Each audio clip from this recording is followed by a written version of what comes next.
Okay, this is my latest project. I have a 2006 F350 here, and I don't know if I've got a good or a bad engine, so I'm going to be checking this thing out as far as compression wise.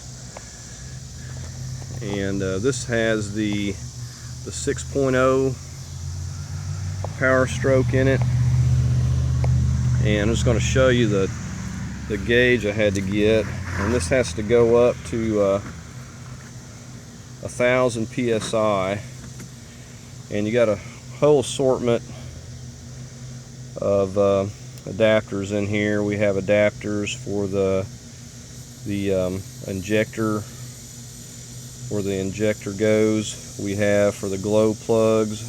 So I'm hoping that one of these is going to work. Like I said, I had to order this. I couldn't even find one locally and couldn't really find one to rent, so I had to order this and wait a couple weeks. But this is going to check our compression out on this, and so we can determine whether or not it's even going to be worth messing with, because we don't really know if we've got a high pressure oil problem or you know, the head's got messed up. So we may have a head gasket problem, and in that case, if it got overheated or something, I think that he said it may have gotten hot for a little bit. It may be better to go and just find another engine than to take a chance on this one. So the first thing, we're just going to get started. We're going to have to take some stuff off of this engine, obviously, to get in there, and we're going to need to check each one of them. And if we don't get, you know, a minimum of 400 psi, then we know we've got a problem. So I'm just going to get started working on this here a little bit today, and I'll follow up.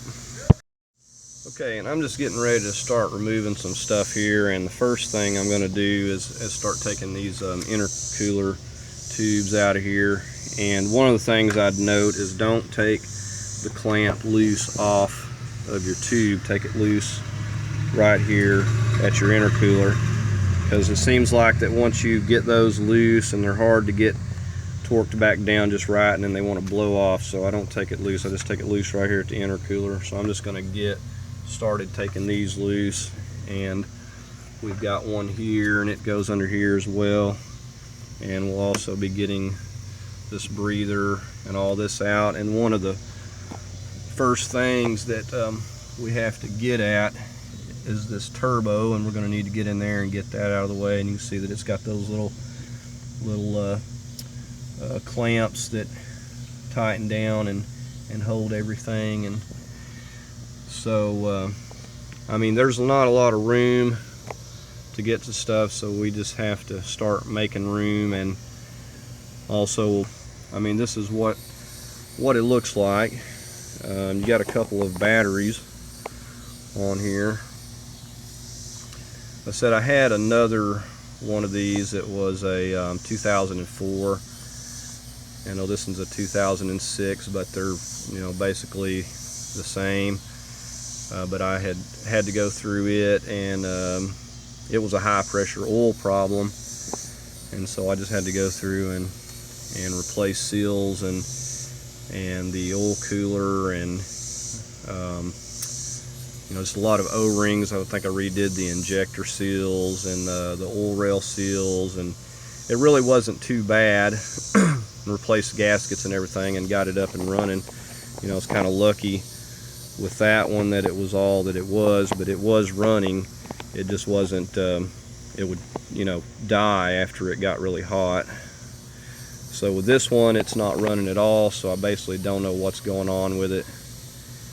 And we're just going to have to take some stuff out of the way and get to where we can get in here and check this compression very first thing. And we'll also be able to see the condition of the seals and stuff in here. And I probably already mentioned, but yeah, this is the 6.0 liter power stroke. And these are actually really good engines if they're gone through and fixed, and you put head studs and and you know, keep the you know, O-rings new and get you a good oil cooler in there. And they actually are pretty good engines. So anyways, I'm just going to get started removing these intercooler tubes and the breather and some of this stuff, and I'll just kind of follow up as I get some stuff removed from here.